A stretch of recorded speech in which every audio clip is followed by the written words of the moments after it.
Welcome back to the Built Bodies podcast. Today, we're going to be bringing on our very first guest in the Built Bodies podcast, Justin McKeown, fellow online coach and a good friend of mine. In this podcast, we talk about everything from post-show binging. We talk about what it's actually like to prep for a bodybuilding competition, and then we also go through a lot of the negative side effects that can happen as a result of dieting for extreme periods of time.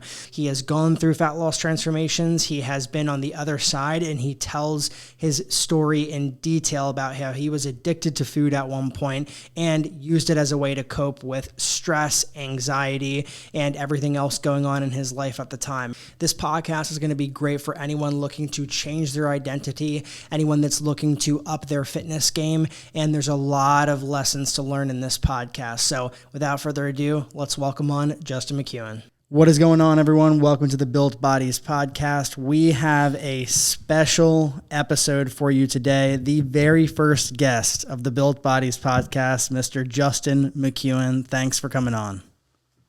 Thank you for having me. It's been a long time coming that I'm finally on the You're Up Next podcast. You're Up Next was the very first podcast that failed, but now we're moving on to bigger and better things. Yeah, so congratulations, Alan. It's a huge accomplishment. Reminds me a lot of Just Living Happy Days. Shout out Olivia Kagan, good times. But it's like I'm honored to be the pilot episode. Seriously, you know, it reminds me of my favorite pilot episode, if you can remember yours. What is your favorite pilot episode of any show ever? Because I have mine. I think there's Lost. There's probably like Breaking Bad. I don't remember Lost as much, but I do remember Arrow. I don't even know what that is. It's Green Arrow. It's on Netflix. It was an amazing show, but I believe they stopped after 8 seasons. If you know what that is, comment below, but I feel like mine's a little more popular. My favorite was iCarly. I had a huge crush on Miranda Cosgrove growing up. What was the first episode? I have no idea. I don't remember at all. But what got me hooked. I was in 7th grade, and it was like, I think I was in 6th or 7th grade, and that's when I first started watching it. It was a great show, and I just remember the pilot being so good. Yeah. Crazy Steve. Yeah, Nickelodeon shows don't hit like that anymore. Nah, not at all. Yeah.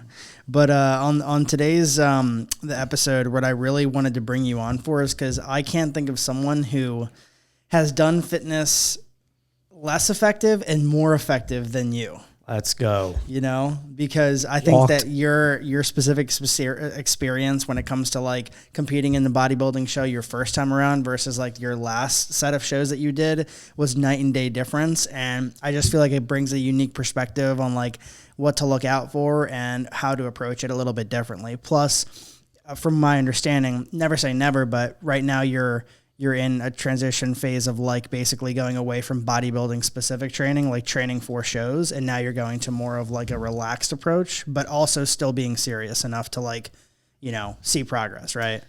Yeah. That's a great way of putting it, because unfortunately, once you compete once, the body dysmorphia kicks in. I'm just being 100% serious. Mm-hmm. So getting fully away from bodybuilding type of training, like I'm going to see myself kind of get smaller and smaller and smaller. And it's at the same, as much as I want to complete half Ironman, a full Ironman, you know, become an endurance athlete, be able to say I've done those things and also excel at jiu-jitsu at a high level. I also want to look like a bodybuilder per se, you know, like, and I don't want to lose that, especially from where I started being young and really out of shape. And we'll get into more of those details probably later, but I still want to be able to have a look of like, oh, that's a respectable physique, you know? And if I just go completely 180 away from bodybuilding training, it's not going to be pretty. And I already learned a little bit of that these past 4 months away from the show, like coming out of the shows and having an 8-month prep and losing 40 pounds and getting shredded and all that, competing in 5 shows over the course of 10 weeks of maintaining that condition. Like I'd already like lost some muscle, of course, doing these things naturally. No PEDs. No PEDs. So your dick barely worked. Nah, my balls are still large and they hang lower than the cock. Okay, that's a Rich Piana reference. Everyone was uneducated on that. But so over the last 4 months, like I literally got back from LA, my last show, WMBF World Bodybuilding Championships, and I literally went for my first run like the day after we got home, and like. Meg even pointed that out. She was like, that's crazy. Like, who would do that? And I was like, well, I'm not going to waste any time. But I needed to also. You want to keep the momentum alive. Yeah, right? of course. And I also was so like sick of like bodybuilding and prep because for anyone that's competed or done a contest prep, it becomes, of course, extremely monotonous. And same thing. Yeah. So I was just needed something new, but it wasn't ideal for like post-show type of like recomp and things like that, right? Because I immediately went from training in the gym like 4 or 5, 6 days a week to failure, all that to running, biking, swimming, and really ramping up to jiu-jitsu. And because of that, like I was weight training, but no longer training to failure. I did not have a plan, which was also really cool to experience, which I'll talk about in a second, because it was like I could put myself in my client's shoes and my prospect shoes who they don't have a plan. And this would be good for the podcast because it's probably going to be men listening to this who need direction in their fitness journey. And going into the gym without direction is a nightmare. Yeah. And I forgot what that was like because, of course, in high school, you know, you and I probably didn't have a plan. Yeah. And over the years, I've always had a plan. So I went back to not having a plan. It sucks. You know, at least having a pretty general idea of what you're doing really helps a lot. Yeah. And having like set exercises, applying a progressive overload and so on. But I didn't have that. And I noticed like I was feeling a lot weaker. Like, yes, I was improving on the endurance, the running, bike, and swimming, but there needs to be a bit like of a middle ground.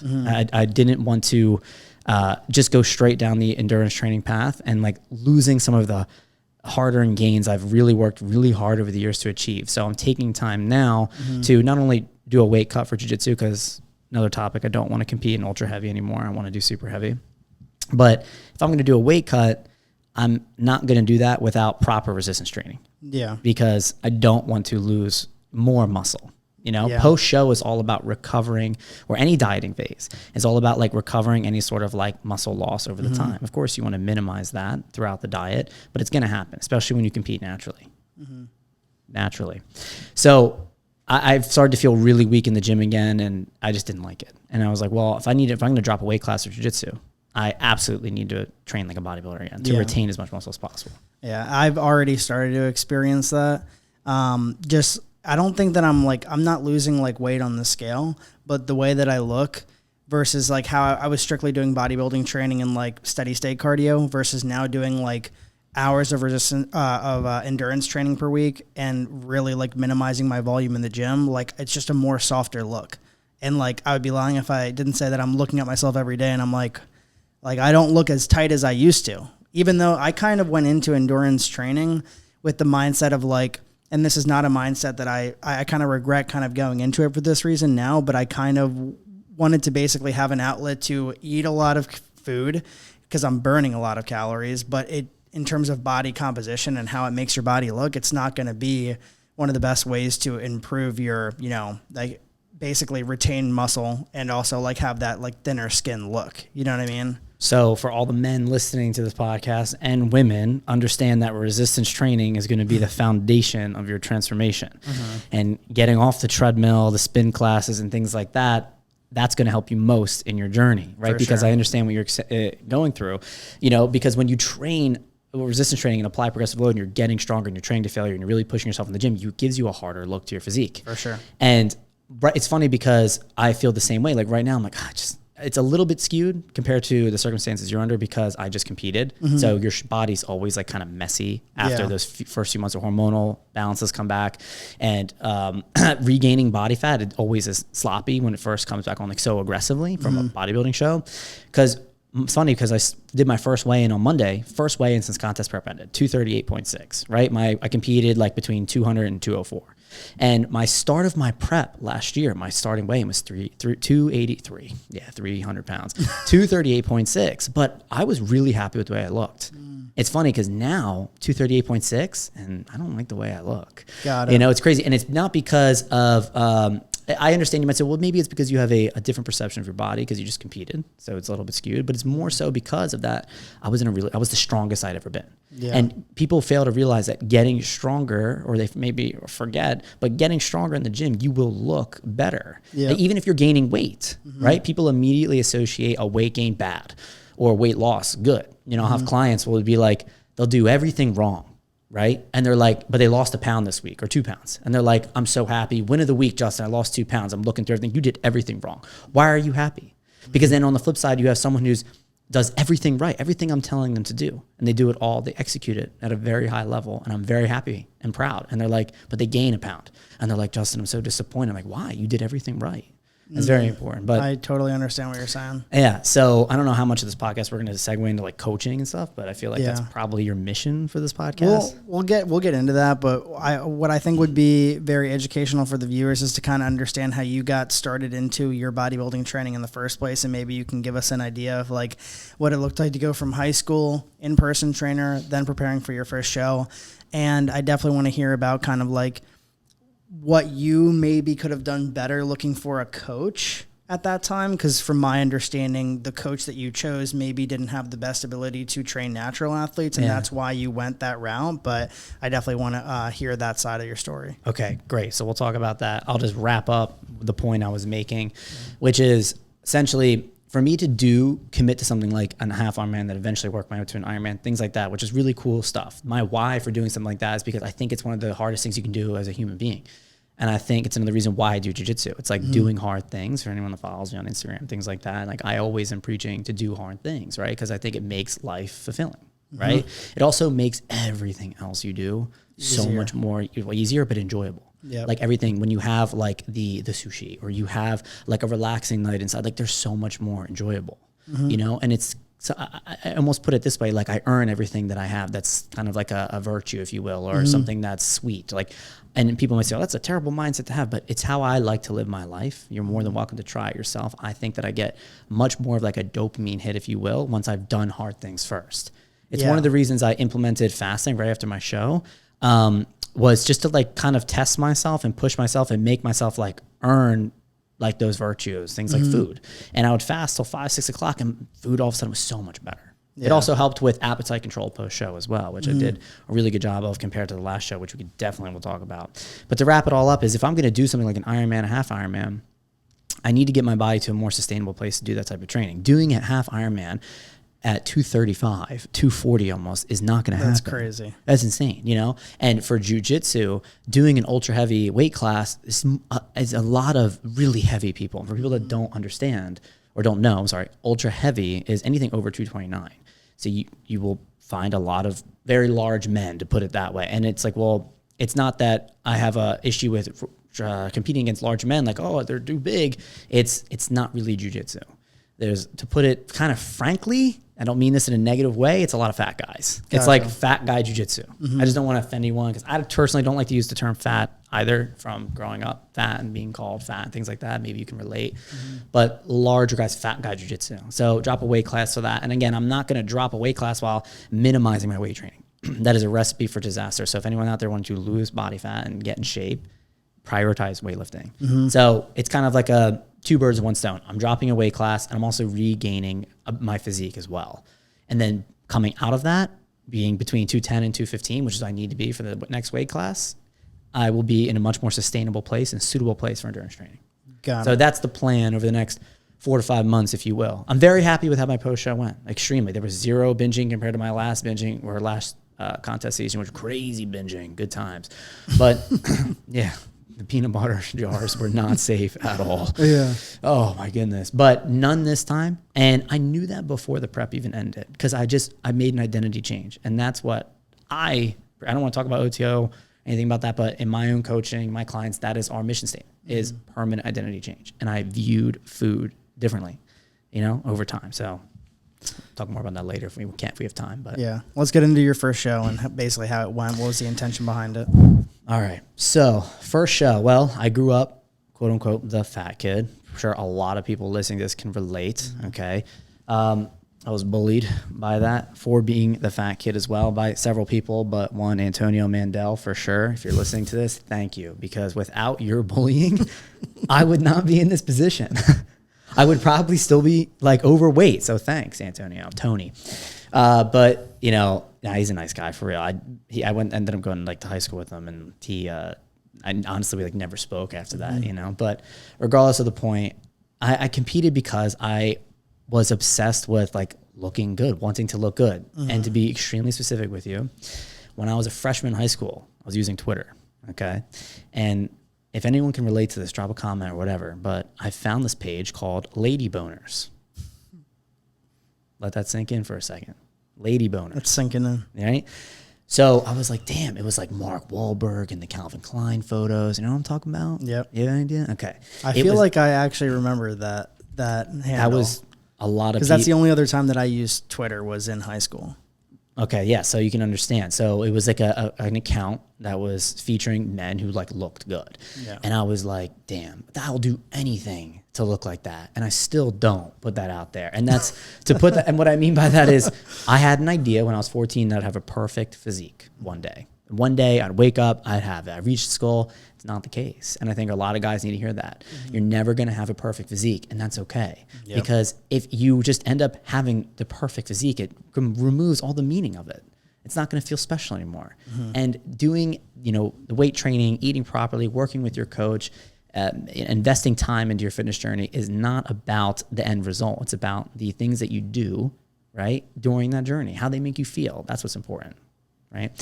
But so I saw Lady Boners, Mark Wahlberg. I was like, damn, I gotta look like that. And that's what got me into the gym. And I think it started like a lot of guys, couldn't bench press the bar. Alan's probably like, what are you talking about? I could bench press 225 when I was 15. If anyone knows what I'm talking about. He's dumbbell pressing 160s for 8. That's crazy. I probably never do that in my life. And Alan's lazy, don't forget. But anyway, so I was really overweight like my whole life. And I had the typical growth spurts. And in 8th grade, I decided, you know what? I'm not going to be a fat kid anymore because, I don't want people bullying me. So I decided to lose weight. So I did, what was that? A South Beach diet. Okay. You ever heard of that? Yep. Also, there was like a little noise that was in the headphones. It's gone now. It's good, though. Now it's like even more quiet. I think it might have been the air conditioning. Ah, okay. Well, it's nice. Anyway, so I did the South Beach diet. And it was just like barely any carbohydrates, and Ezekiel bread, which is disgusting. Anyone who eats Ezekiel bread, what are you doing? Just eat the normal bread. It tastes like tree bark, but tree bark is way better, 100%. So I did South Beach diet and I lost a lot of weight really fast. Obviously, I wasn't doing any resistance training. I was in 8th grade, so I was really skinny. So I started high school as like now skinny fat, because you're like, well, you lost a lot of weight, probably had abs. Like, nope, I still just had a lot of that body fat around my midsection. And let me know if this makes sense, but I feel like if you grow up overweight, have a lot of body fat around your abdomen, it's going to kind of genetically like be there for years to come, indefinitely. Like unless you, I don't know. Especially if you're not addressing it accordingly and you just keep on making the problem worse by not resistance training, by not feeding yourself enough, like you're just yo-yoing. So for the men that are listening that maybe don't have abs or wondering why they don't, look back to your history. And that's one thing I'll do with my own clients as well, is try to understand their history more, how they grew up, right? Because they'll have guys that are in really good shape. They lose 30, 40 pounds and they're not really have like really visible abs. And I struggled with that my first prep. And it was a huge worry of mine. The second prep was like, will I have abs? Will I finally achieve this? And I ultimately did, but even still, it wasn't like my strongest body part. And I do believe it was somewhat genetic that my body's like set point. It's going to just store more body fat in that area. So a lot of guys, like, before you compare yourself to Mark Wahlberg and Calvin Klein photos with an 8-pack, understand, okay, maybe your genetics aren't built to have a strong midsection. That's okay. You might distribute your body fat differently. Maybe your arms and legs are leaner. And plenty of people like that. I'm one of those people. I'm vascular in my arms and legs all the time, but I'll have, 6 rolls instead of a 6-pack. You know what I mean? Yeah. So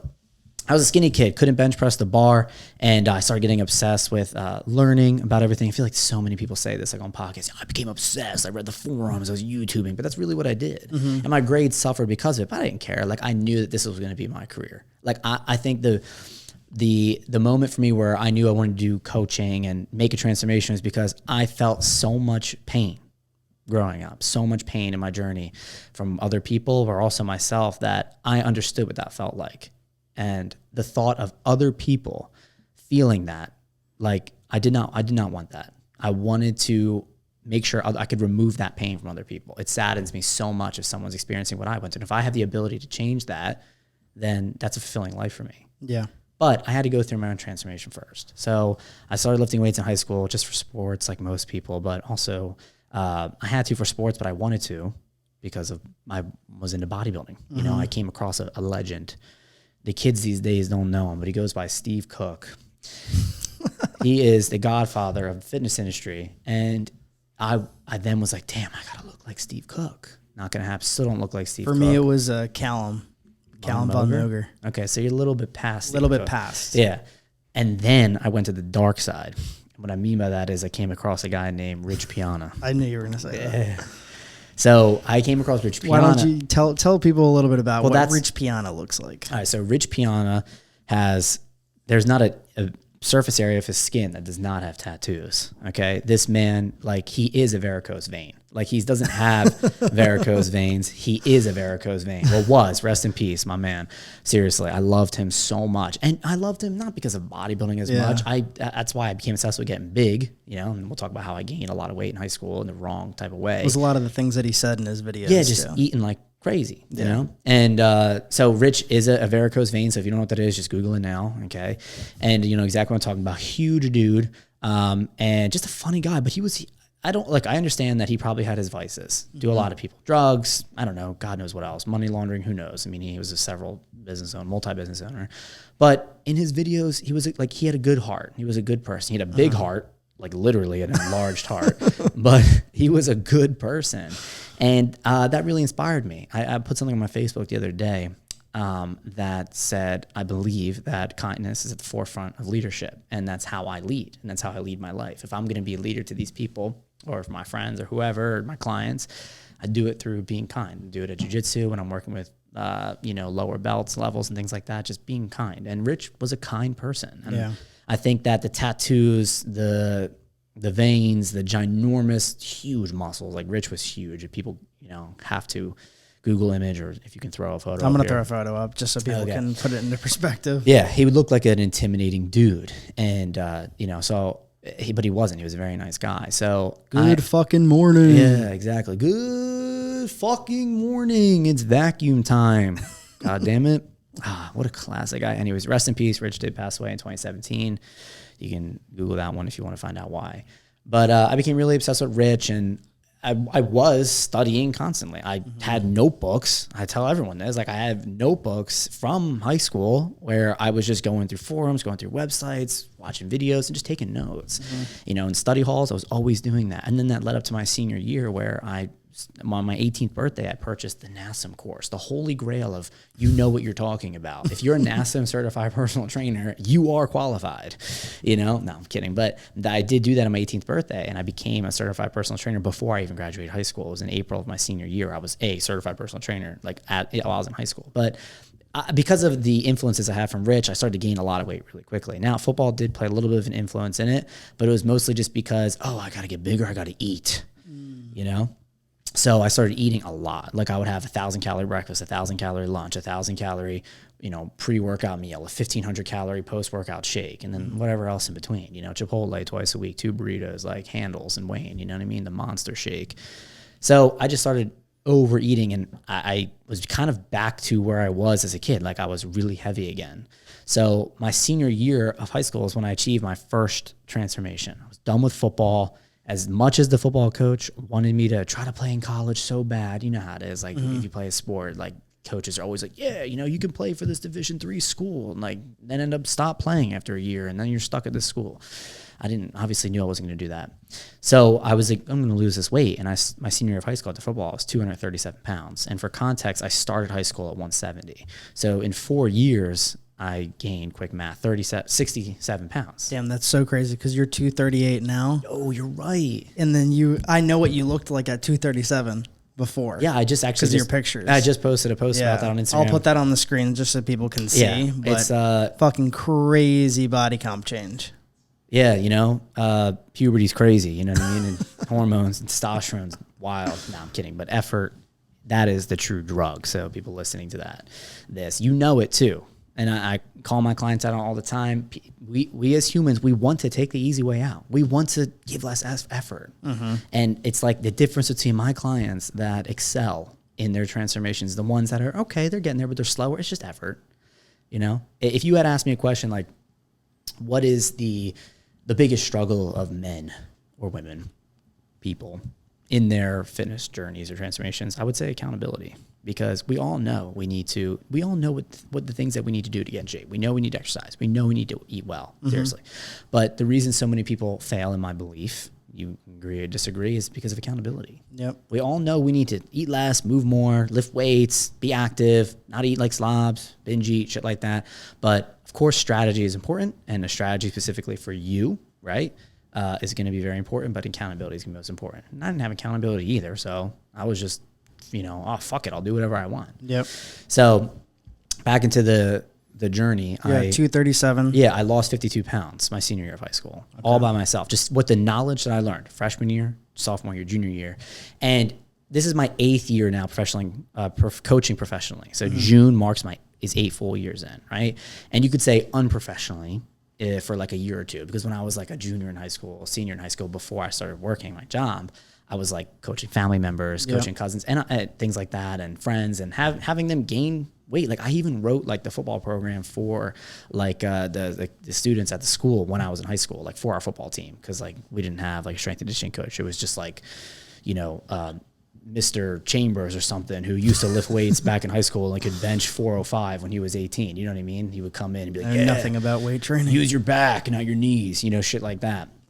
So I lost 52 pounds, and that was crazy for me because it was a testament to like what I knew. And it's like, as a coach, you have to have walk the walk in one way or another. You don't have to be fat and lose weight. Okay. You could be whatever. You just have to overcome some sort of problem that you had, figure it out, and then you can pass it on to other people. I'm not saying you need it, but I'm saying it's very important for coaches that have walked the walk. You've been in the shoes. You understand the pains. You can speak to it. Yeah, a lot absolutely. easier. So I lost 52 pounds, and that was like the perfect segue into my coaching career when I started working as an in-person trainer for the first 4 years of my career, 3.5, whatever it was. I lost the 52 pounds and just basic stuff. I had a training program. I followed it 4 or 5 days a week, lifting. I incorporated cardio as time went on, and I followed a calorie deficit. I tracked my macros, but most importantly, I gave effort every day. Like I did everything with intention. If you're a guy out there or a woman and you want to work with a coach, understand that from the day you sign up, you are committing to your health, right? This is different than all your past failed attempts where you tried it on your own. When you commit to a coach, you're making an investment in your health, and it's going to require sacrifice. This time in your life, whether it's a year, 2 years, 3 years, whatever, it is a period in your life where you are 100% focused on that goal. It's a temporary sacrifice for a permanent result. And that's kind of like the intention I had and led with Howie. Over here. That's the intention that I kind of woke up with every day. I was like, okay, well, this is, I was a senior in high school and I'm cutting. I'm not going to parties and drinking. Alan knows me. I don't drink or anything like that. So I never even been to a party my entire life, let the record show. But I was not hanging out with friends, or not necessarily hanging out with friends, but I wasn't eating out with friends. I was making sure I was staying on track. And that's what made me happy. Some people might hear this, you're a high school kid, and would I do things differently in hindsight? No, not necessarily, because I was happy. Like, it's what I wanted to do. Yeah. And it was a temporary sacrifice for a permanent result. I knew that if I was going to coach others, I needed to make a transformation myself, and that was my first one. Now, that was the segue into probably my biggest challenge in my entire fitness journey, 100%. This is the first show? Yeah, because that's where I gained the most weight after this cut. So, like I mentioned, I lost 52 pounds in 27 weeks. And during that time, especially those last few months, that was like the first time I was exposed to like Eric the Electric. Okay. For those of you who don't know, Eric the Electric is a food challenge YouTuber, but then there's also Stoney, Matt Stoney. There's other people too. Yeah. But once you get down that YouTube rabbit hole of food challenges, it's incredibly difficult to, one, stop watching, and two, like, stop thinking about trying those challenges on your own. This past prep, I put it off for as long as I could. I think I went until like a month out to when I started watching like the food videos again. But even then, like, I knew it was different. When I competed the first time, I like knew, I was like, I don't care. Like, after this prep ends, I'm eating like that. Yeah. You know what I mean? Without a doubt. But after this prep, it was completely different. I watched them and enjoyed it because I was starving, but I was like, I'm still not going to eat like that because I learned from my mistakes. Successful people, they learn from their mistakes. Yeah. They usually, successful people don't make the same mistakes twice, right? So what happened was I started watching those food challenge videos in school, like just like in class, just like watching it. And that's when the addiction to food started. So I was 188, in June of 2016. And December of 2017, so what's that, like 18 months? 18 months later, I was 286, right? So what is that, 98 pounds? Yeah. Right? So I gained 98 pounds in 18 months. So if you did the math, 10 divided by 8, teens, what, like 8 pounds a month I was gaining, something like that. Crazy. I remember in a shorter scale, I was 188. And by the end of that year, so like 6 months later, I was over 250. That's crazy. I gained 70 pounds in 6 months. So again, from prior bad like learning habits, I didn't have a coach, and I just thought, okay, well, I'm going to bulk. But the food like addiction that I developed during the first weight loss stint just took control. And then when my life went to shit from some family issues and my mom leaving and my dad being mentally hospitalized, 302'd if you call it, or that's actually the actual term, being 302'd. That's a hallmark moment in my journey for sure. I gained all that weight because I still had that food addiction. It just really came to life because I relied on food to deal with my emotional distress. And I think a lot of people do that, you know, and that's one of the reasons why they get out of shape over the years. And when working with people, that's one of the first things to kind of discover first and work on first. Like even in a starter questionnaire for OTL, like we have like a question, any history with binge eating, emotional eating. And I ask people about their past. Like, were you bullied as a kid? You know, did you ever eat emotionally? Things like that, right? How do you deal with your stress? People, cigarettes, alcohol, whatever. So that year I had gained all that weight. My mom had left in 2016. And then in 2017, my dad, who was a Army Ranger veteran for 26 years, his mental health has always been horrible, as you know. But to tell the story for people who don't know, I had to get him 302'd in September of 2017, which is involuntarily being taken away to a mental hospital. And I was living alone with my dad at the time. And we lived in this shithole of a house. Like, it was terrible. It was like smaller than your apartment is now. This is a decent apartment, you know? It was like maybe 1,000 square feet. The basement, which is funny because my infamous video where I share like all the time from my transparent, that was in the basement of that house. I was just by myself, and you hear like my cat in the background, shit all in the litter box. Because like my mental health was crap, so I'm not gonna pick up the cat's shit. My dad was in a hospital, you know, he's not picking up shit. So poor Luna is just like sitting in the litter box and like shitting outside of it because there's like no space left. The point is the place was a mess, and my life and my body was a result of what I was experiencing in my mind. And so I gained all that weight, and that was like, this is the perfect time to do a bodybuilding show. You know? You're in the correct mindset to do it. Exactly. And mind you, people listening, this entire time I was working as a personal trainer.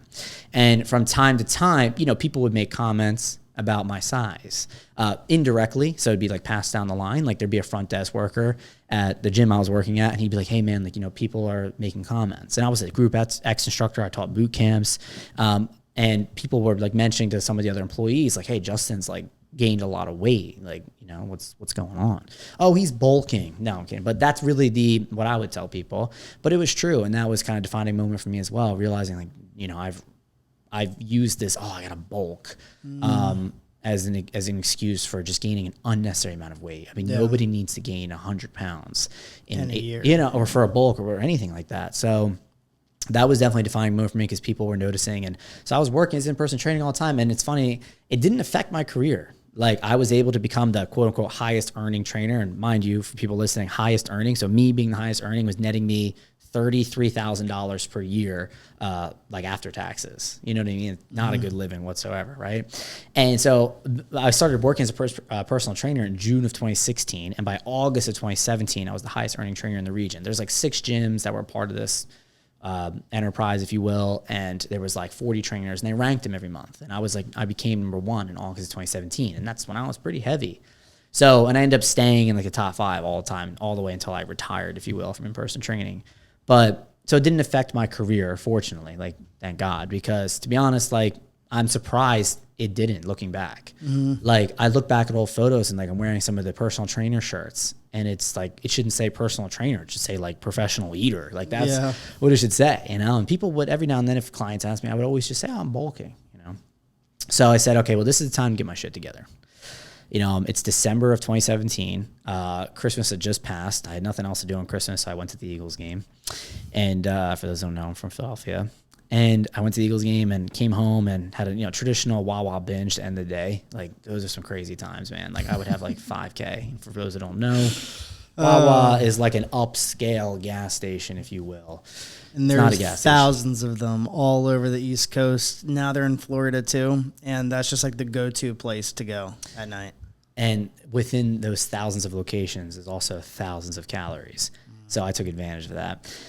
So I said, all right, I obviously need to lose weight to the point where it wasn't about bodybuilding or cutting anymore. It's about my health. I remember, so my first ex fiance, if you will, Sandy, as you know, she was like, come on, let's go for a walk. And this was like right after Christmas, 2017. And I was just like, how do I want to describe this? Think of like, we've all seen the memes of like a really overweight baby, like, flapping its arms, like crying, throwing a tantrum. Like that was me. Like I didn't want to go for a walk. I remember I was so deep into thinking like cardio is going to kill my gains, I wouldn't even go for walks. Yeah. Went for a walk and I was so out of breath. It was like 5 minutes, and I noticed that when I was training clients. I was training clients, demonstrating exercises, teaching classes, and I was like, I can't do this. And like I'd bend down, my knees would fucking kill. I was like, yeah, I need to lose weight. And I did want to compete, So it's not like I just entered this like, yeah, I'm going to cut down and compete. Like I had 100 pounds to lose. I couldn't just be like, well, let's just do a 12-week prep. We'll be shredded in no time. I needed to do a Biggest Loser competition first, essentially. So I spent the entire year of 2018 dieting down. And the very first coach I had, some people don't know this because I always mention my first coach, Joe Jeffrey, but I actually had a coach before that for a very short period of time. When I first started my transformation, I had a coach, I won't say his name, but he would take days to respond. Okay. Like I would submit my check-in and then it'd be 5 days later and he'd give me the feedback for like that week. And I'd be like, well, the week's already over. So like, what do you want me to do this week? Yeah. So I pretty much coached myself for that period. I just ate less, typical stuff, like I understand, but at least I had the accountability. I was checking in and that's what kept me, I knew how to lose weight. I'd done it in the past. It helped other people do it in in-person training and so on. But I had the accountability and that's what helped. So I started fat loss and then I picked up Joe Jeffrey, who was my second coach. And I'll say his name because he's a great coach. He really is. I gave him a lot to work with, meaning I had disordered eating, a lot of emotional stress from things I experienced in my family, leaving that house, leaving my dad behind, not talking to my mom, and just separating from my family completely. And then, of course, my ex at the time moving in with me and us doing our life, and how that like relationship was. Yeah. She's a good person, but the relationship was just not good. I'm sure people can relate. And that caused me a lot of emotional stress. So I lost weight all of 2018. I started at 286, and by the end of the year, I got down to like 225. But the thing is, people hear it like, oh, that's great, but it wasn't linear whatsoever. Like I was still binging and purging like a lot. Like it's funny because 2017 was like the year of the binge. There was like one nonstop binge. Like, that's what it was. Yeah. There was no purging. It was just like more food. You know what I mean? But 2018 was really where I struggled the most. Again, still in-person training and doing really well, really well, just really well with feeling fulfilled and having amazing clients. But I say like really well in quotes because financially, again, me being the highest earning trainer is insane. Like for those that always pitch like, oh, well, I think I need an in-person trainer. Like you're going to spend so much money and the trainer doesn't get like any of it. Like I think if I did all the calculations, I got like 30% of like what the clients were paying the gym. Yeah. It was crazy. It was insane. But that's besides the point. But I was binge purging a lot. So that year I was losing weight and it was pretty aggressive. I mean, like had to get a lot of weight off. And I was doing plenty of like weeks in between where I would binge because I'd just be sick of the diet or whatever. And I still had those unaddressed poor eating habits. Mm-hmm. So anytime I had a bad week, emotional week, whatever, life was hitting. Like we always like to use that excuse, oh, life hit this week, which I love talking about because I have a way around that. I would just, have a binge week, Wawa, Amish Market, Westchester, place is unreal. And then I would purge for a week. So then I would think, okay, fuck, I just binged for an entire week. So I would set my calories to like 1,500 to correct the mistake. Mm-hmm. Well, what do you think happened after a week of that? The cycle. Yeah, like the cycle, and I would restrict. Mm-hmm. Now, I did it so much, I was so aggressive with the purging that I had a net loss over time, right? But it was extremely up and down all through like summer of 2018 and really into the fall. And it got so bad to the point where this was another hallmark moment in my journey. I feel like I had so many, but it's important. It's what all led me to me sitting here now and having the perfect physique. And now I wake up every day happy. No, I'm kidding. And now you're on Lady Boners. Yep. Now I'm on Lady Boners and I'm a Calvin Klein model. Mark Wahlberg ain't shit. But another hallmark moment was the binging continued through the fall. And At that point, the net loss, I kind of stopped. Like it only was going to work for so long. So I got down to like 225, but then like I started, the binging started to outweigh the purging, and I started gaining weight again. And to the point where one day I was going to an Eagles game. It was the Eagles versus Cowboys game, 2018. It was Sunday Night Football, big game. Eagles lost, of course, because they never beat the Cowboys in Philly, especially a few years ago. They always beat them in Dallas, but not in Philly. But besides the point, I prepped meals to bring with me to like the game and shit like that. I literally, as soon as the car pulled out of the driveway, I said, fuck that. And I went straight to Nudi's Cafe in Westchester with my friend Matt. Or not Westchester, Ardmore, because we were going to the Ardmore train station, take the train to the stadium, and had like 3 plates, like French toast, pancakes, and a breakfast sandwich. It was delicious. And so I had that, and then I went to the game, ate at the game. I don't drink, but I ate a lot of food. And then this was like the real moment. I came home that night. I don't even know if you know any of this, Alan, because like, we're obviously close. So this is so interesting. Alan and I, are you interested? Yeah. Okay, I can't tell if you're bored or not, but Alan and I are obviously really close, so that's why I'm the first guest, of course, you know. But so I didn't know if you knew this or not, but came home from the Eagles game, and I dropped my friend off at Ursinus College. That's where he went. And there was like a Wawa right down the street. It was 3:30 in the morning. And I went to Wawa and I got Ben and Jerry's, Pine Ben Jerry's, the Wawa cookie, the warm cookie, fire. I got medium mac and cheese and the buffalo chicken tender sandwich, and then a bag of purple Doritos. I literally haven't had Doritos in years now, but those were the best flavors. And I was eating it in the basement, and my ex at the time, she like came downstairs in the basement in the middle of the night. It was horrifying. I mean, for any, like just kind of caught you. Oh yeah, exactly. It was terrifying. It was something that you were like hiding. Yeah, of course. I was hiding. I would hide all the binges, you know, of course. I never, they were never like public or anything like that. Like it was always away from my ex or people in general, you know what I mean? Because she wasn't really like involved in me like losing weight. She didn't know if I was like not losing weight that week or whatever I was doing, you know what I mean? So that night, like I was just eating at my desk at 4 o'clock in the morning after eating a ton of calories earlier in that day, and all the Wawa just sitting in front of me. And Sandy, like she texted me, she had my location on my phone, and I feel like I keep saying her name, but keep not, but whatever. It doesn't really matter at this point. She's a good person. But she saw my location on her phone and came downstairs. And I was like, shit myself at that point. And I immediately just burst into tears. I just started crying because I was so unhappy with myself. I was so miserable. And that was another hallmark moment because I was like, dude, I gotta like shake this shit. I need to like beat this binge eating and stuff. There's no way I'm gonna compete in bodybuilding if I can't. It's such a horrible feeling. Yeah. I had the same thing happen when I was living alone here in Texas after my show.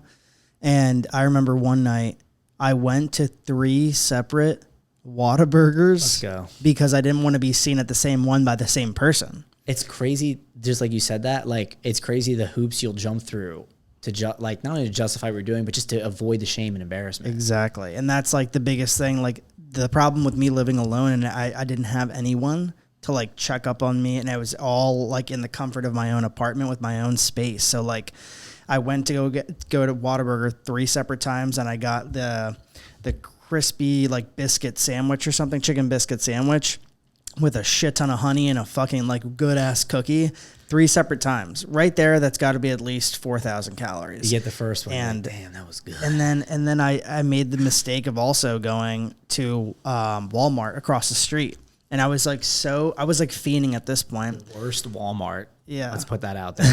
The worst Walmart in America is right here. Worst Walmart, the sketchiest Walmart of all time. But I ended up leaving with a cake and Bluebell. Yeah, Bluebell is the ice cream here in Texas, right? Well, it's everywhere, but yeah, it's pretty popular here. Yeah, so I have Bluebell mint chocolate chip ice cream, and I just remember going back to my apartment and just devouring everything. Me, my dog, and all this food, and just like I remember like the next day, like I would eat so much after that show where I didn't forcefully throw up. I would like almost need to throw up. Yeah, I get because it was just too much food. But as you know, after a show, you're not really registering food the same way. You know, your satiety is all fucked up. So that's why like you can eat to those extremes after a show because you've been dieting for so long and everything's just fucked up. You don't know when you're full. Exactly. You know, you just eat to the point where it's just painful because the only signal you're getting is physical pain. You're not getting a hormonal response of feeling full, which is what normal people experience. Oh, I don't want to eat anymore. That's not there post-show. And it's not there after really any period of restriction, you know, or dieting down. So the only signal and response you're getting in return is my stomach hurts. Like you're going to puke. It hurts. It's exploding. You're not just like eating, oh, okay, I'm done eating. Like you just keep going until it's too late. So yeah, I mean, so I think for the people listening to this, it's like, Alan's a coach. Obviously, I coach as well. We're all coaches these days, especially in Houston. Everyone's a coach. You know, coaches have coaches have coaches. He's a coach. She's a coach. You know, everyone's a coach. But we've all, like, a lot of us had experience with, like, binge eating. And it's like, it can be such a taboo subject. It's one thing that people don't want to or don't often, like, talk about a lot. Because it's really, like, it seems embarrassing. It almost feels like I used to avoid talking about it in my own content and things like that because I felt like I would lose credibility. Yeah. You know, like, what the fuck? You can't control your eating. It's like... But a lot of people will struggle with that often and frequently. And it's one of the reasons why over time people gain weight. Less people just gain weight because for a short period of time they just overeat. It's over years of having episodes of like over consuming calories or moving less, of course. But a lot of people struggle with food. I mean, look at our society. Portions are huge. Shit is more calorically dense than ever. And most importantly, the biggest factor, convenience. You know, the shit is so convenient to get. Why cook at home if you can just grab, you know, Wawa or, you know, Big Mac or whatever the hell. Yeah. Despite all the fad diets, despite eliminating sugar from things, like all these different things, obesity is still going up year after year. So it's clearly not like sugar's to blame, like nothing like that. It's just overconsumption and calories. And let the record show that's what they want. I'm kidding. None of that on this podcast. They want us to be overweight. Well, the government food pyramid, did you see that? Yeah, that's a joke. Thank God we have Joe Rogan to steer us straight, you know? Yeah. He's the Lord and Savior. Okay. But back to the story, if you will. Sandy came downstairs and I was just broke out of tears because it was an overwhelming sense of guilt. And I could just see the disappointment on her face. She was disappointed. She knew that I was eventually going to compete and, of course, was losing weight. Obviously, she saw me melt over the course of the year from 286 to 230s or whatever. But she was just disappointed. Like, I remember her reaction was just like she came down the stairs and it was like half a stair. So the wall was covering half. And then, like, you could finally see someone's head and they, like, peek around.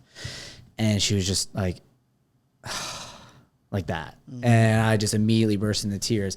And she was really helpful that night. She actually made me like sit down and I wrote down on paper why I was binge eating. And I took up like 3 or 4 pages. I just wrote down like every reason why I was doing it. I don't really remember the exact reasons. I think it was mostly emotional.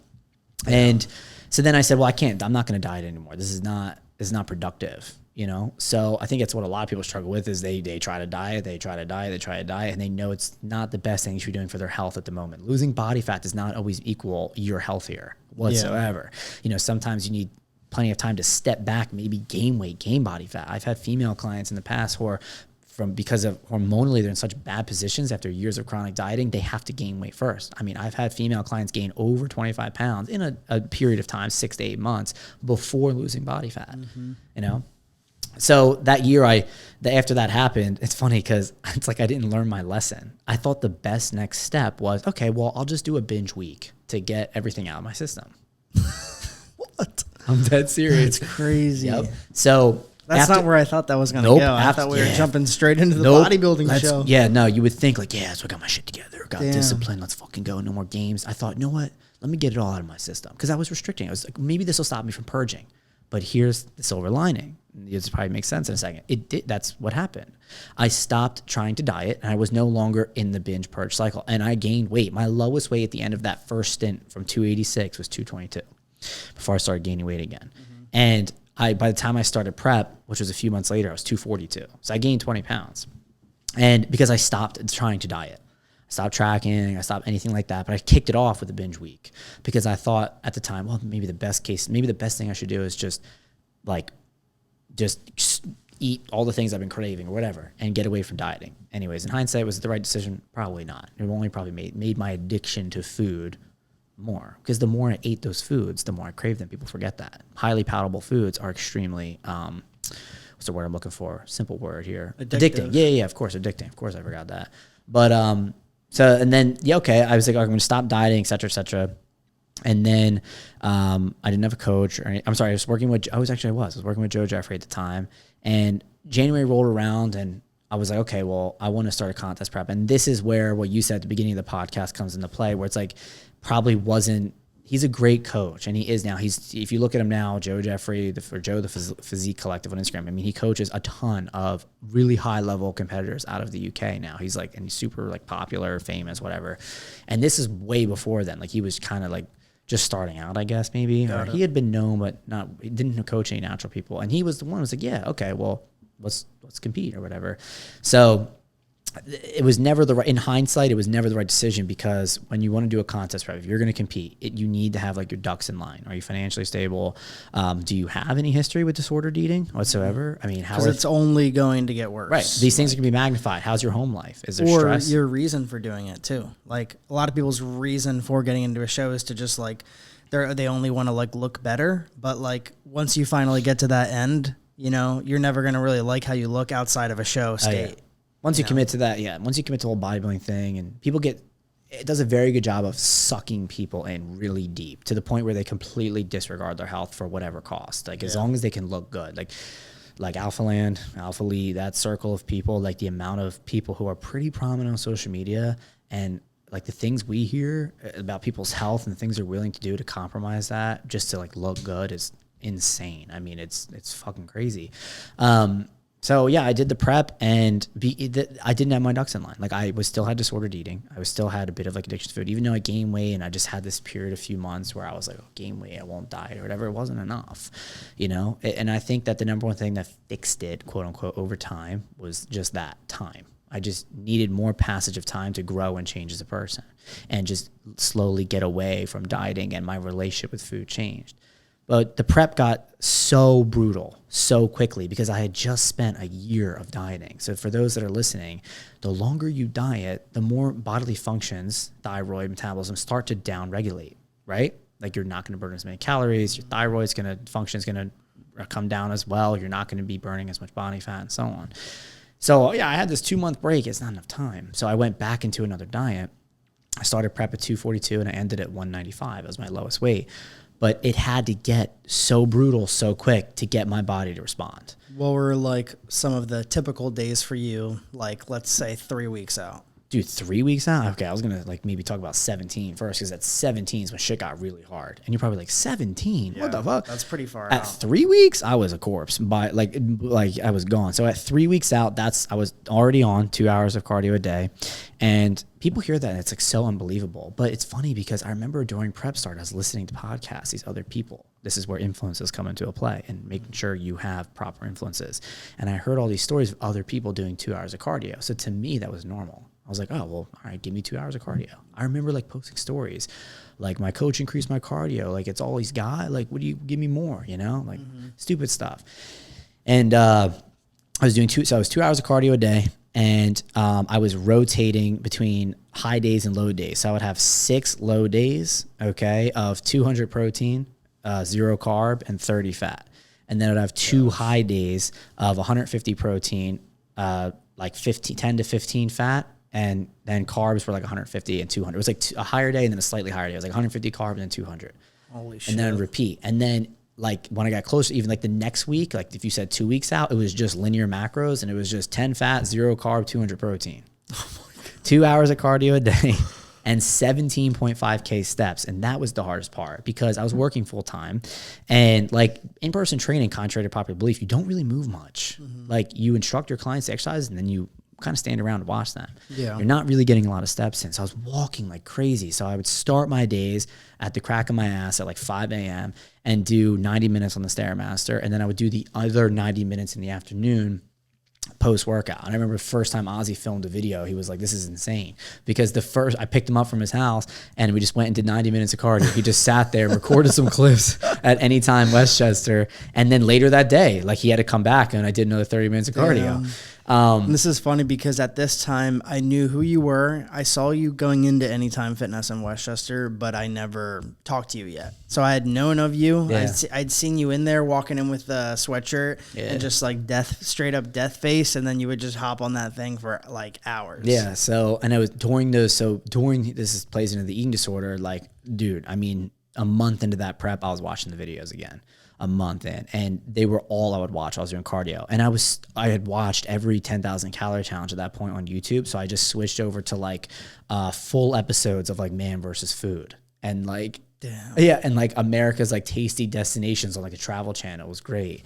And so yeah, it got really brutal really quickly. And because I had a year of like this binge purge fat loss before, I didn't achieve like true stage condition, because at that point, at the end, even with all the cardio, the steps, the low food, my cortisol was just so high. I was in a constant state of inflammation.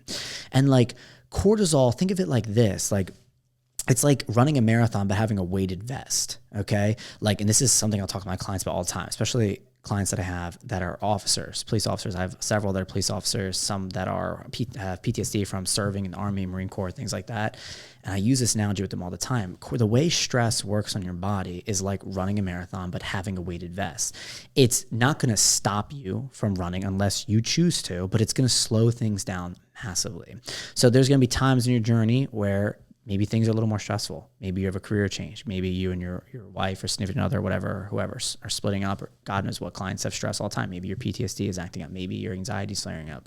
And think of those as like the miles where you have like a 100-pound vest on. And the weight is relative to how much stress you have. Okay, so if you're wearing a 10-pound vest, you can still run a decent pace, but it'll be a little slower. But at the end of the day, it's not going to stop it. Like if you're in a calorie deficit and you are burning a ton of calories every day like I was, you will lose weight. But that last 12 weeks, where at 12 weeks is when I started zero carb. It was 0-50, 0-50. That was the protocol 12 weeks out. 0 carb, then 50 carb. It was just back and forth between those days. The cortisol was so high those last 3 months, it radically slowed down my fat loss. So I was still losing fat. Was I leaner a week out than 12 weeks out? Absolutely. But I could have lost double the amount if I managed like stress better by not starting prep at such a bad point. That was the key. Like the only reason it got so aggressive is because my body wasn't responding to the initial protocols and things like that, because I had dieted for a year prior.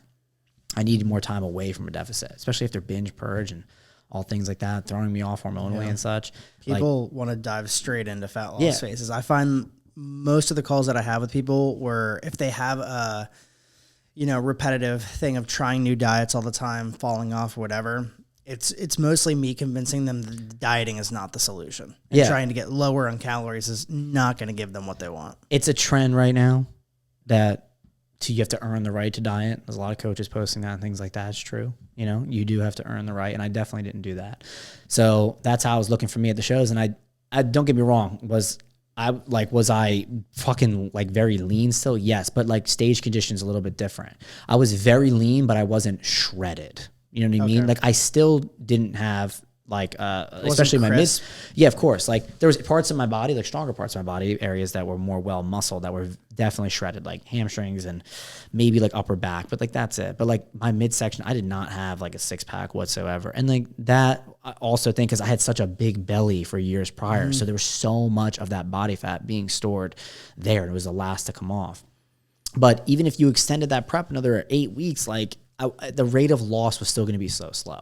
I remember those last few weeks, even with, the calorie adjustments, the cardio increasing, I was still losing weight so slowly, and you would think someone eating 1,100 calories a day and burning so many calories would lose weight more aggressively. It wasn't the case. So because cortisol was so high, inflammation was constantly inflamed. I did 2 shows. And after how hard that prep was, that was one of the biggest differences between this prep, last prep, and the first one. That's why I binged so hard again. And a crazy stat, I think you know this because I posted on my Instagram after this last prep, but I was 195 for my second show in Hollywood. I was like the same weight for the first show. And that was on a Saturday, like June 29th or something, 2019. And then that Wednesday getting home, I was like 235. So it's 40 pounds, right? In 4 or 5 days. The edema that I had was borderline like need to be hospitalized. Like I have a picture of my phone of my feet and ankles. Dude, they are triple the size because I was so done. Like I didn't want to suffer anymore. I just wanted to eat whatever.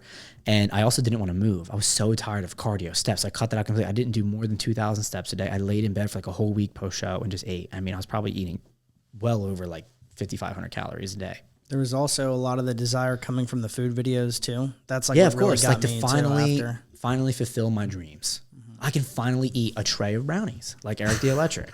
I can, I can finally eat 2 pints of Ben and Jerry. 100% I relate to that. Yeah. So that was really bad. And I remember my first check-in with my coach post-show, Joe was just like, I can't coach you anymore. He said that. It was heartbreaking. It was a 2-minute check-in, not even. It was like a minute and a half response. He's like, there's not going to be an off season. Like his idea was, well, we're going to have an off season. You can gain muscle and we'll do another show later, years later, whatever. Obviously I was 20, 21. So he was like, there's no off season. We're going to have to spend time gaining body fat over a long period of time and then diet again. You're just because I gained so much fat. I mean, I don't know if I've posted them on social media, but I've showed friends them like my check-in a day out of the first show. And then that first check-in to Joe of being 40 pounds heavier. I mean, it's hysterically bad. I mean, I looked like peak bulk again in a week and a half. And then, so yeah, I had to do that. I spent the rest of the year gaining weight. For people that don't know, when you finish a diet and then you end up gaining all that weight back, you basically lose all the benefits of going slowly back up over time, like getting your metabolism faster, being able to get your body to burn more calories on its own. You have basically the same metabolism at once you finished your diet, and then now you're just way fucking heavier. Yeah, that's exactly what happened, because later that year when I was now 250, 260, my food was still relatively low for the size of the person I was. And your weight, you're a bigger person and you're having to still eat like you were, right. before, which is incredibly difficult. Oh yeah, of course. Especially when you're already like mentally checked out. There was never going to be adherence to a reverse diet after that show. And I think that's one of the biggest takeaways if you're going to be a competitor and listen to this podcast, is just try to be in such a good place when you start prep so you can avoid getting on such low calories. At the end of the day, you'll do whatever it takes to get on stage. You have to. But try to avoid that as much as possible, because you're not going to have a pretty reverse. You're not going to have a pretty post-show experience, because your cravings are going to be unbelievably high. You're going to be the cortisol will be so high. Your thyroid function is going to be absolutely in the gutter. Metabolic function is going to be extremely downregulated. That my reverse plan was like 1,700 calories, because that was accurate. That was a 600 calorie bump, but 1,700 calories. I was never going to stick to that. So I had to spend the entire rest of that year gaining weight. I ended up not working with Joe starting in November of that year. And then I started working with AJ in January of 2020. Now we got like 8 minutes or so left. All right, we've been talking for a while. So I think that what would really help the viewers is that we know kind of like where you went from dieting down to a show. Now you're super heavy again. What was the thought process in your head? Because now, like, that you cannot diet. Like, that's totally off the table. You have to face the fact that you are going to have to probably put on even more weight and get your body used to more food. And you did that for years. All right. You did that for years. Then you went into another show, absolutely crushed it. Like, what was that like, kind of like in your head? Like, you now have to face the fact of you're not going to diet for like more than 2 years. 2 things that helped. I feel like a lot of men would struggle with it because they were once lean and stage, in condition, if you will. I feel like most people would be like, Justin, they look at my first stage shows, but you're being hard on yourself. You were pretty lean, but like, you understand the true standard of stage condition, right? Yeah. Like, you were obviously extremely lean too. And then I was this past year as well. And the people I was surrounded with knew that too. So other people would be like, oh, Justin, you were shredded. And I would agree to a degree. But not true stage condition. And that sucked. That stuck with me up through this prep, because I was not going to have that happen again. I had to redeem myself. So 2 things helped. One, I was overweight as a kid, and I was way heavier before. I mean, I was almost 300 pounds at one point. So I was like, well, what's a little bit more weight? I've been the fat guy. I've been fat, whatever, a large portion of my life. Like, this is kind of just my identity. That was that was the biggest change I had. Is who I am now to then, my identity has changed. I'm not a fat guy anymore. I am a fit, good-looking physique wise. I mean, my face can't fix ugly in your face. I'm always going to be that. But I'm not that identity anymore. I don't eat like that. I have no desire to do that. And because I had that identity change, that's why my post show this past year was so good, because I had a completely different view of myself. So I'd gained the weight. And number 2 was also because of my relationship. I was with someone who was not involved with fitness whatsoever. Another huge point for listeners. One of the reasons you may have struggled or gained weight or struggle with it now is because you have a partner that is not active at all, and they don't support it. And maybe they're not in bad shape, but genetically their natural healthy set point is not really that overweight. So they're like, oh, you don't need coaching. You look fine. It's not about what your significant other wants. And I think it's something conversation I have with my clients a lot is, you're doing coaching with me because for you, you've got children now, you've put them first, you put your wife first, husband first for the last 10, 15, 20 years. When is it going to be your turn? So anyways, I gained the weight, and I was working with AJ, and I said, okay, well, I need to diet down. This is not going to be productive for me to build muscle at this point. I was 262 at that point. So less than a year later, April 2020, I competed my last show in July of 2019. Less than a year later, I was 262. That was my highest weight. So from 195, 262 in like 8 months, right? So I dieted down that summer, and that was the first time in my life where I felt like actual change. And guess one of the biggest things that happened that year? I got out of that relationship, right? I'm not saying go break up with your significant other, but it made a difference. I met someone who was the complete opposite and very fit and active, right? Yeah. So I ended up losing weight, and that was the first time I was really happy. I was like, I went from 263 to 230, and I was like, felt really comfortable. I started martial arts in August of 2020 and started jiu-jitsu, Muay Thai, and I felt really fit. I felt healthy. I felt like that guy. I didn't feel like my former identity anymore. So that was a huge change for me, because I was finally at a point where I could like maintain and sustain, if you will, and felt good at. But the thing is, I couldn't maintain it because I had to push up for bodybuilding. So right over the net from, the fall 2020 up until May of 2021, I went from 230 to 269, but that was regulated. That was controlled. Was I pretty heavy again? Yeah, but that was at the instructions of AJ. You know what I mean? And then same thing, I dieted down 2021, did the pre-prep, and was at another place at the end of 2021, fall starting in like October of 2021, my birthday for Garden Grace. That was a good time. That's when I'm trying to give you a visual. That was the time I was, again, very comfortable. I was like 230, 235. And that's what I held leading into the prep. So that was the change for me. Then when I started my prep in 2022, I was in the best position possible. I started at 235, 238 was my true starting weight, but I had spent years eating more, being in a surplus, getting stronger, being at higher body fats. And my body was getting really strong, and the strongest I've ever been, building the most amount of muscle. And I started prep, no disordered eating anymore. I was in a good relationship, everything in a good standing. And it's exactly why the prep in 2022 was so flawless and almost easy in hindsight. Not easy, and I felt like absolute dog shit, as anyone would, being in stage condition. But the lowest my food got on rest days was like 2,300 calories. My training days never went below 3,000. And I had zero in-gym cardio the entire time. I do jiu-jitsu, so I can't say I didn't do any cardio because I was doing hard jiu-jitsu training 3 to 4 times per week, and at the end of prep down to twice per week. But that's what changed for me was just passage of time and identity change through trial and error. But that's why I was able to achieve a successful prep in 2022, because of my starting point. And a lot of people go rush a prep because of Instagram, sponsorships, Sush Bra, like whatever.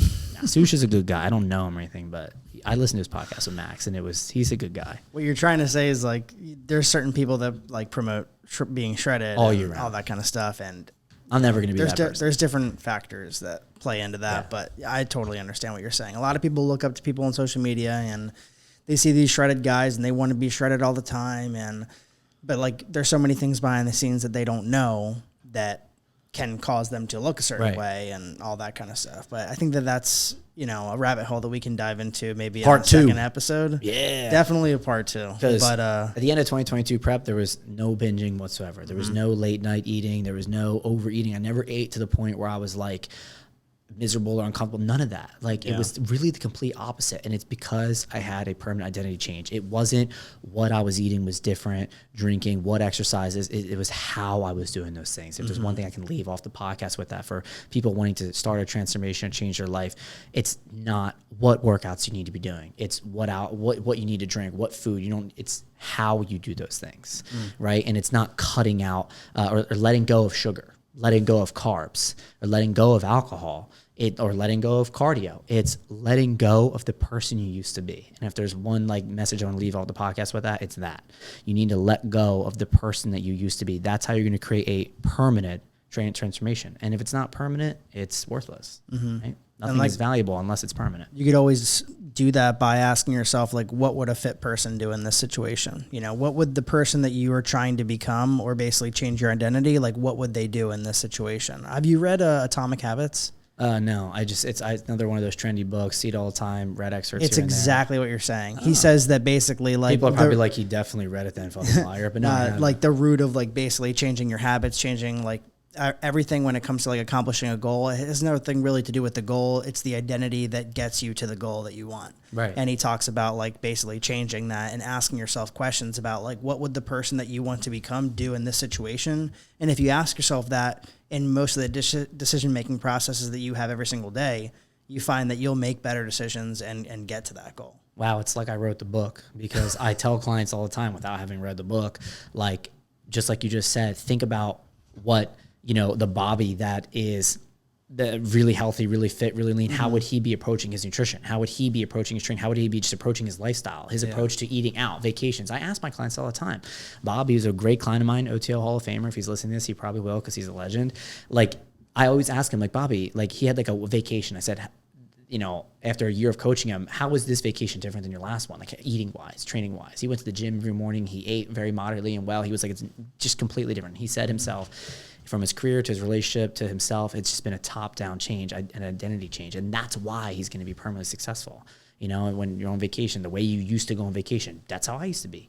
Where's the nearest Krispy Kreme? Donuts in Manhattan, donuts in, Cape, wherever I'm at. Like, where's the best food? And it's similar type of thing with clients. I asked them, how would this have, compared to previous, events, parties, birthdays, weddings, holidays, things like that. That's a key point. So yeah, I'll have to write Atomic Habits Part 2 myself, All right. Well, thank you so much for coming on the podcast, man. That was fucking amazing. Yeah, let's go. I feel like we only talked about like 1%. I know. So for the viewers, I talk about it in even more detail on my transformation video on YouTube. You just type in my name, Justin McKeown, McKeown, and you just type in my name and then transformation, and I talk about it in more detail because the entire thing is narrated. And everything that you just heard, if you want to visualize it, that's a perfect video. And it's made by Ozzy, who's obviously a very good storyteller, and he's very good at piecing things together. So he did a good job. I'll link it below. Yeah, sure, I appreciate that. And all the other my shitty YouTube videos made. You'll notice a difference. The good ones are by Ozzy. The shitty ones are made by Corey Carlson. So you can tell the difference in quality. I'm completely kidding though. Corey is a great guy, and Content Revive is about to blow up. Hey, yo. Let's go. All right. Thanks for coming on, man. Thank you guys for listening. And if you guys enjoyed the episode, make sure to leave a review or 5 stars on whatever platform you're listening. If you have any questions for Justin, drop them down below, and we'll see you guys on the next episode of the Built Bodies podcast. Can I add one more thing? Go ahead. Okay. Don't forget, you're up next.